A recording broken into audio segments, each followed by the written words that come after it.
چې د کوم ورځ دغه موبایل راغلی دی دا شی راغلی دی دغه ناسته پاسته بنده شوې ده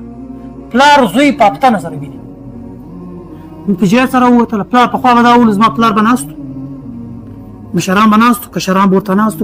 مشران به خبرې کولې کشران به اورېدلې چې کشران به پر 11 کاله باندې به احساس ورته میلاو شو چې یاره مستقبل جوړول پکار دي چې د کوم ورځ موبایل راغلی دی ناسب تاوان راغلی پر 10 کاله وده ته نور باندې زه به څه کوم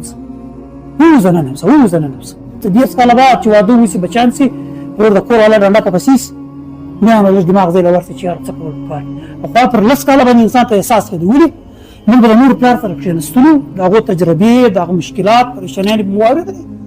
نو به ورته اندازه وسوله چې یار څه کول پکار اوس پلار زوی په میاشت نه سره کښېني په هفته نه سره کښېني تجربه نشته یو شی نشته د چا څه زده کړه وکړي زده کړه خو د هغه نور پلار څه کېږي نو ښه خبره دا شي ده چې موږ هره ورځ یوه ګنټه مقرره